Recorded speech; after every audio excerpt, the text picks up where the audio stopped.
Hands down in the place to be. Forget your cares and more, most definitely.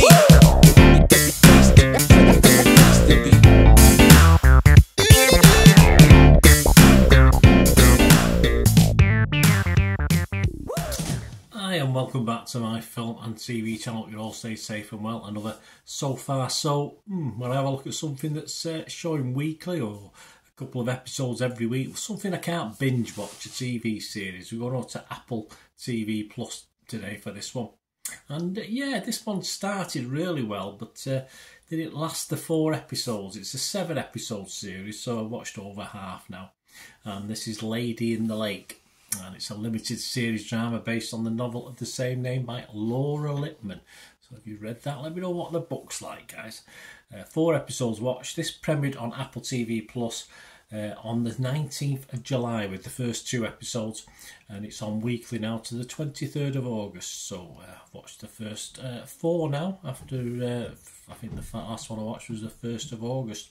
In 1960s Baltimore, so we're going back in time with this one, and we go back a little bit further than that as well. An investigative journalist working on an unsolved murder clashes with a woman working to advance the agenda of the city's black community. The protagonist ditches her abusive, overbearing husband and Big Pikesville home to pursue a career as a newspaper reporter. She becomes obsessed with unravelling the mystery of 2 separate killings, 11-year-old Tessie Fine and a bartender named Cleo Sherwood.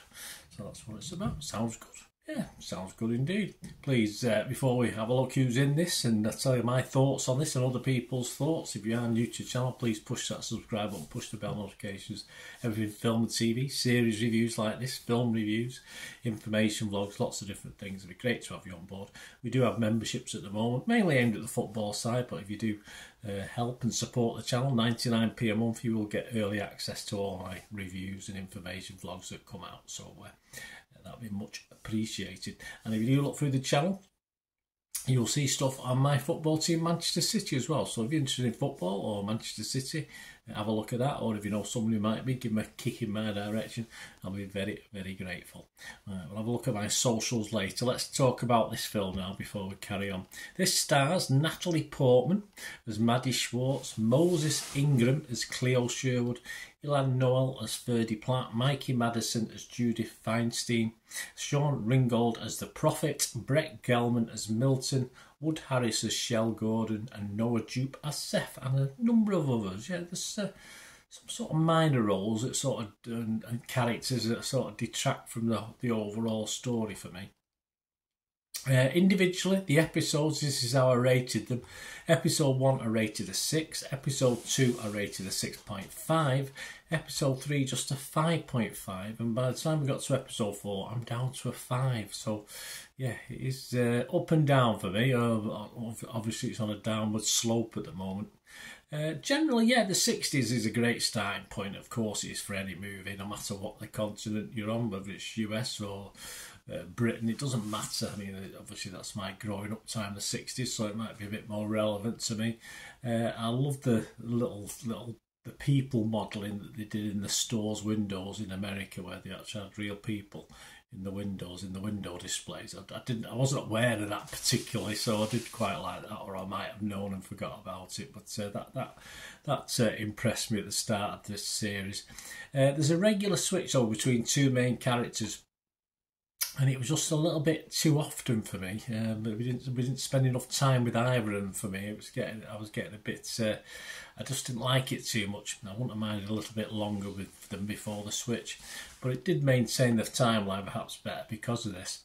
I found episode 1 a little bit chaotic at times. I did hope it settled down, but still watchable. Episode 2 took us a little bit further back as well. That took us back to 1947, and a younger Natalie Portman, she gets away with it, of course, playing herself, settles down more as our characters grow into their lives. Episode 3, I got a little lost with this one, I must admit. Too much of not moving the stories along. And I was losing just a little bit of interest until it sort of upped a gear for the last few minutes. And the same as episode 4, I found it a little bit slow, though it did get a good conclusion. But as you can see from those 4 episode reviews, I'm starting to wane a little bit. It is a little bit highbrow, perhaps too highbrow for some people. As a weekly watch, it should be okay, although don't forget, an old fart like me, I have trouble remembering where we were up to with this, and as you say, you could have 2, 3, 4 stories going along at different times.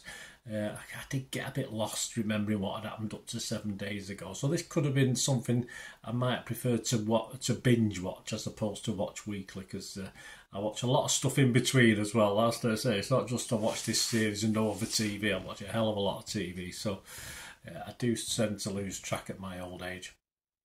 The 2 leads, of course, do an admirable job of this, leading the stories. But as I said, there's a lot of additional stuff and characters that just takes the emphasis away from me from the really interesting bits in the series. And I found my keenness to watch ebbing slightly as the series continued. And I'll be honest with you, I'm not in any real rush to watch the last 3 episodes, having got to episode 4. Not that it's bad, but as I say, I'd probably watch under different circumstances. It's the sort of thing I could probably go back and watch again, actually, and sort of binge watch it again and get a bit more of a feel for it. But at this point in time, I'm not sort of on the edge of my seat waiting for the next episode. So my scores on this, I am going to be fresh because it's a well put together series. It's very classy, very well done. As I said, perhaps a little bit highbrow sometimes, and thinks it's a bit too clever for what it is. I think so. Sometimes the film thinks it's cleverer than what it is. So I would be fresh, but I'd have to be mixed on Metacritic. I wouldn't be totally positive, totally negative. And I'll give it a 5.5 out of 10. I say that's probably what it averages over the 4 episodes. But I'm hoping the last 3 episodes, as we get to more of a climactic situation, will up the ante a little bit. And I will watch them, but I'm just not going to fly out and search for them as soon as they become available.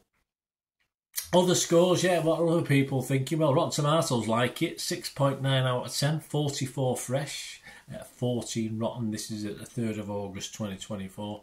Metacritic like it, 60% positivity, 15 were positive, 12 are mixed, though like me, and 3 negative.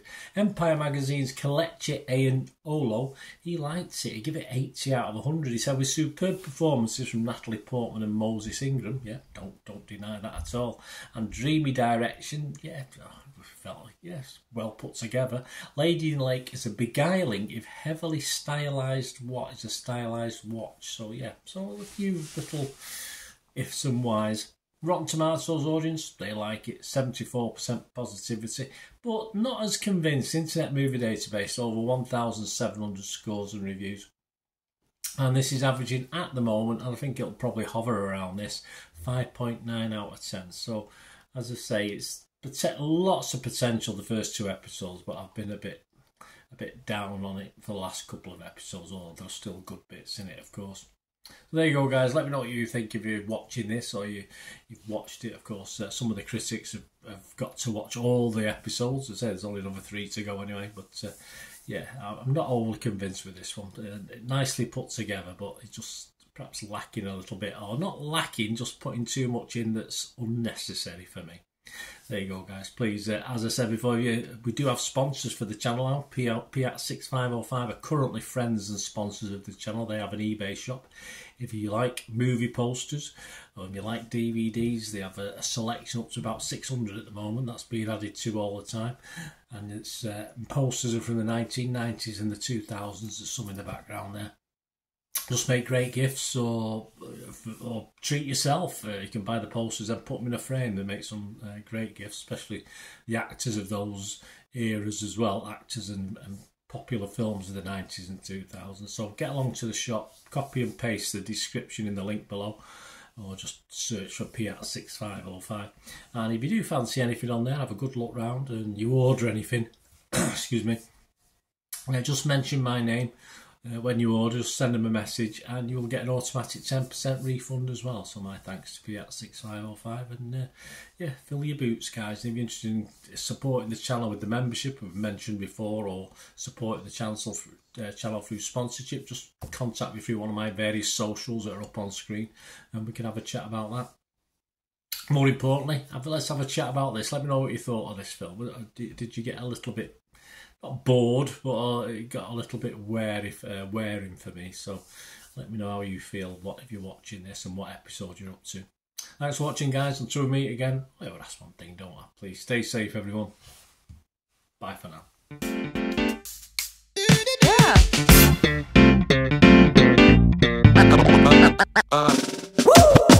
Down in the place to be, forget your cares and more, most definitely.